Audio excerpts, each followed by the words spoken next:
నమస్తే. ప్రస్తుతం మనతో పాటు సీనియర్ జర్నలిస్ట్ జగదేవ్ ఉన్నారు. ఆయనతో మాట్లాడదాం. నమస్తే సార్. నమస్తే అమ్మా. సార్, మాజీ ముఖ్యమంత్రి అని చెప్పుకోవచ్చు ఇప్పుడు.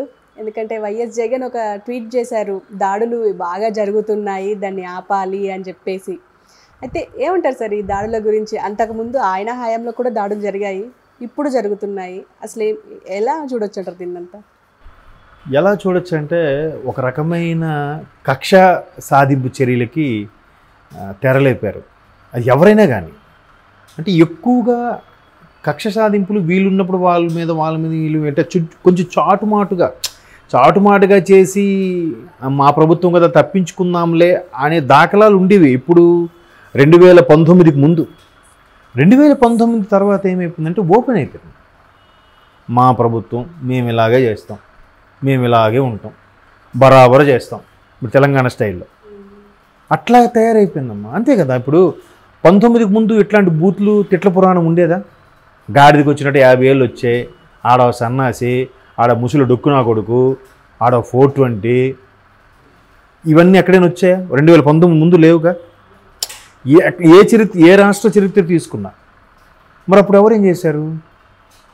ఇప్పుడు ఆ దళిత డాక్టర్కి వెనక్కి చేతులు కట్టి మరీ దారుణంగా హింసించారే, చనిపోయాడే. డాక్టర్ అమ్మాయినా కదా, అంత దారుణం. పైగా దానికి ఎంత చక్కగా కవర్ చేస్తున్నారంటే సిగ్గు లేకుండా ఆయన వెనక్కి చేతులు పట్టుకొని నిలబడ్డాడు. ఆ ఈవీఎం బదల కొడితే పాము దూరింది, అందుకే ప్రజలను కాపాడడానికి వెళ్ళానని చెప్తున్నారు. అంటే ఎలా ఉందంటే, గతంలో కూడా చిన్న జోక్ చెప్పారు ఎవరో, ఇలాగే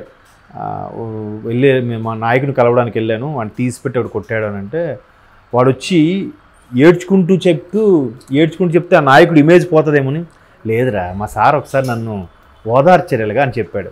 రివర్స్లో దాన్ని దిగమింకుంటూ. అట్లా ఉంది ఇప్పుడు. ఇది క్లియర్ కట్గా అందులో ఇలా ఓదార్చడానికి మన కొట్టడానికి తేడా లేదా? సౌండ్ వచ్చేది కొట్టడం, ఓదార్చింది ఇది. అట్లా అంత క్లియర్గా కనబడుతున్నా. ఇప్పుడు ఎట్లా ఇది ముందు వాళ్ళే ఎందుకు తెరలేపారు అని అంటున్నానంటే, ఇప్పుడు పవన్ కళ్యాణ్ గారు చెప్పు చూపిస్తే ఒక్కొక్కడికి పడుతుంది ఉంటుందని. ఆయన ఎప్పుడు చూపించాడు? ఎన్ని రోజుల తర్వాత చెప్పు చూపించాడు? ఆయన్ని ఎన్ని ట్రోల్స్ చేశారమ్మా. ఒక ట్రోల్ అయితేమ్మా నంబరు, ఒక కార్టూను ఎంత భయంకరంగా ఉందంటే, చంద్రబాబు వెనక ఆయన కడుగుతున్నట్టుగా పెట్టి చేశారు పవన్ కళ్యాణ్. అంటే నేను చెప్పడానికే వల్గారిటీగా ఫీల్ అవుతున్నాను. అది కూడా చేశారు వాళ్ళు నవ్వుతూ. మళ్ళీ ఆ పర్టికులర్ ఛానల్లో ఆయన కొట్టండి చప్పట్లు, వేయండి వేలలు, బాజాలు రెడీ చేయండి, తపాసులు పేల్చండి రెడీగా అన్నారు. ఏమైంది అంటే మరీ దారుణంగా చూపిస్తారా? నిన్న మీరు కౌంటింగ్ రోజు కూడా ఆ పర్టికులర్ ఛానల్ చూస్తే 8 గంటల కౌంటింగ్ స్టార్ట్ అయింది కదా. కొన్ని ఏరియాల్లో పోస్టులు 8కి స్టార్ట్ అయ్యి 8:30 నుంచి కౌంటింగ్ స్టార్ట్ అయింది కదా. ఈవీఎంలు అవ్వడం వల్ల చకచకా రిజల్ట్ వచ్చేస్తుంది కదా.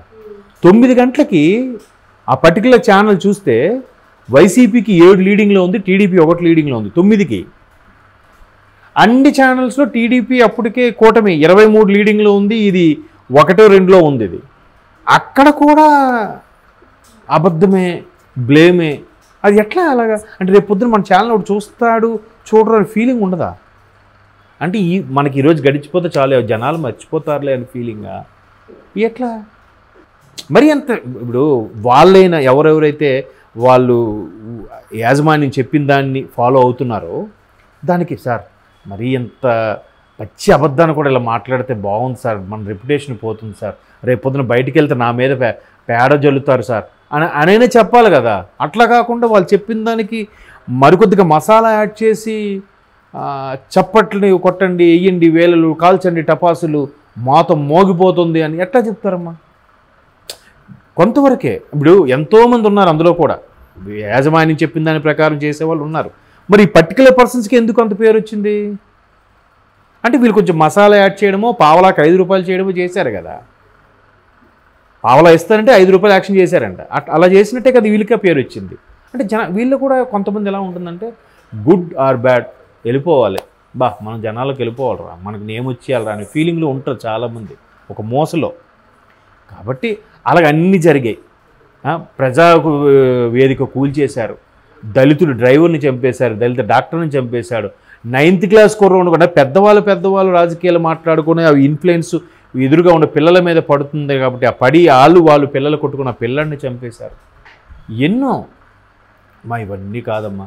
బాబాయ్ని పోని బాబాయ్ కూడా కాదు, మాజీ మంత్రి, స్వయానా మాజీ ముఖ్యమంత్రి రాజశేఖర రెడ్డి గారికి తమ్ముడు కదా, మరి ఆయన్ని చంపేశారా? ఈరోజు కూడా క్లారిటీ వచ్చిందా? మరి దీని అన్ని శాంతి భద్రతలు ఉన్నట్ట లేనట్ట? ఇప్పుడు మొన్న కూడా క్లియర్గా ఇది పోలింగ్ అయిపోయాక కూడా పెట్రోల్ బాంబులు, ఆఫీసుల మీద దాడులు, అడ్డుగా వచ్చిన పోలీసుల మీద కూడా తలబదల కొట్టాలు, ఇవన్నీ ఎవరు హయాంలో ఎక్కడ జరిగాయి? ఎవరు చేయించారు? ఎవరు చేశారు? నేనని అంటానంటే ఆ పైన అధికారులు చెప్పింది కింద చెయ్యాలి, కొన్నిసార్లు తప్పదు. ఎందుకంటే చేస్తావా అనే పరిస్థితికి వస్తే వాడైనా ఏం చేయగలడు? బట్ సుపీరియర్స్ సివిల్ సర్వెంట్స్ ఉంటారు, ఐఏఎస్ ఆఫీసులు, ఎవరికి భయపడక్కర్లే. మహాది ఏం చేస్తారమ్మా, ట్రాన్స్ఫర్ చేస్తారు అంతేనా, లేదా నీకు పదవి నుంచి సైడ్ చేస్తారు, అంతకుమించి ఇంకేం చేయలేరు కదా. అట్లా అవన్నీ మర్చిపోయి ఈయన ఇప్పుడు సింపుల్గా ఒక స్టేట్మెంట్ ఇస్తుంటే చాలా ఆశ్చర్యంగా ఉంటుంది. ఇందాక ముందు కూడా ఎవరో ఒక ఆమె రమ్య అంట, ఆమె మాట్లాడుతూ మీరు అదేదో ఏంటమ్మా ఈ మధ్యన ట్రోల్ అవుతుంది కదా ఎక్కువగా, శుద్ధ పూసిని సుప్పిని అని, అట్లా అమ్మాయి రమ్య అంట, శుద్ధ పూసిలా మాట్లాడుతున్నారు ఎరా మీరందరూ, ఎరా ఆమె చూడండి పదజాలం అంటే వెక్స్ అయిపోయింది ఆమె. ఇప్పుడు ఒక అమ్మాయి బహిర్గతంగా గతంలో ఉన్న పదవిలో ఉన్న చాలా సీనియర్లను పట్టుకొని ఏరా మీరు ఏం చేస్తున్నారా అని మాట్లాడుతుందంటే ఆ కల్చర్ ఎవరు అలవాటు చేశారమ్మా? అమ్మ ఎందుకు అలా ఇంక మిమ్మల్ని వదలం, ప్రభుత్వం వదిలినా, మా నాయకులు వదిలినా, మా బాబు గారు, పవన్ కళ్యాణ్ గారు, లోకేష్ గారు వదిలినా మేము వదలము అనంత కసికి వెళ్ళిపోయారమ్మా వాళ్ళు. అర్థమవుతుందా? అంటే ఆ కసి ఇది అలవాటైపోవడం, ఒక రకమైన చెడు ధోరణి ఇంజెక్ట్ చేస్తారు. ఎందుకంటే ఎంతసేపు పాకిస్తాన్లో వచ్చి అటాక్ చేస్తుంటే మనం చేయొద్దా? ఎంతసేపు వాళ్ళు జిహాద్ అనుకుని వచ్చి పడిపోతుంటే మనం కనీసం మన ఆత్మరక్షణ కోసమైనా వాళ్ళు అటాక్ చేయొద్దా? ఇంకా మనం శాంతం, సహనం, అహింస అంటే ఎక్కడ వద్దాము? మనమే మిగులుతారా ఇంకా మన వాళ్ళు భారతీయులు? అలాగా మరి వాళ్ళు అలవాటు చేశారు కాబట్టి వీళ్ళు ఇప్పుడు తగ్గట్లేదు, జీర్ణించుకోలేకపోతున్నారు. ఎంతగా ట్రోల్ చేశారు. మేము ఇప్పుడు ఎంత సుప్నాథుల్లా మాట్లాడుతున్నారంటారా, మీరు అప్పుడు ఏం చేశారు, మీరు మాకు గుర్తులేదా అని చెప్పి అమ్మాయి ఎవరో ప్రశ్నిస్తుంది సోషల్ మీడియా వేదికగా. కరెక్టే కదా అనిపించింది ఒక విధంగా. అరే ఏంటి అమ్మాయి ఎంత దారుణంగా మాట్లాడుతుంది అని కొంచెం చాలాసేపు ఫీల్ అయింది. మరీ అంత ఎక్స్ట్రీమ్ మాట్లాడకూడదు కదా అని. కానీ ఎంతకని మాట్లాడకపోతే చేతకాలంలో చూస్తున్నారు. ఏ వెర్షన్ కరెక్ట్ అంటే ఏం చెప్తాం? ఆ అమ్మాయి వెర్షన్ కరెక్టా? కాదు. కానీ ఇంకో యాంగిల్లో చూస్తే కరెక్టేనేమో. ఎవరు కనీసం నోరెత్తడానికి ఛాన్స్ ఉందమ్మా. టీచర్స్ యూనియన్లో కూడా వాళ్ళు అడిగారని చెప్పి వాళ్ళకి అరెస్టులు కూడా చేయించారు. చాలా చాలా జరిగి ఇవన్నీతో చూసి అప్పుడు శాంతి భద్రతలు ఉన్నాయనుకున్నాడో, ఆయన లేవనుకున్నాడో, మేబీ తెలియదేమో ఆయనకి. ఎందుకంటే ఆయన తాడేపల్లి ప్యాలెస్ నుంచి బయటకు వచ్చిన సందర్భాలే చాలా తక్కువ కదా. ఉన్నంతసేపు కూడా జనరేటర్లు అవి మెయింటైన్ చేసి ఉంటారు. బయటకు వచ్చాక అంతా అదే బాగుంది, సుభిక్షంగా ఉందా అనుకున్నాడేమో. నిన్న కూడా ఆయన ఏమంటున్నాడు, ఇంతమంది ఇన్ని చేశారు, వీళ్ళందరూ నాకు తీసుకొని అన్యాయం చేశారు అన్నట్టుగానే మాట్లాడారు. అలాగే అనిపించింది నాకు. అంటే ఎవరో ట్రోల్స్ కూడా చేశారు, ఎంతవరకు ప్రజలను మోసం చేసిన నాయకులు ఉన్నారు కానీ నాయకులను మోసం చేసిన ప్రజలు లేరు సార్ అని. కానీ ఇక్కడ రివర్స్లు వేసుకుంటారు, ప్రజలు మోసం చేశారట ఆయన.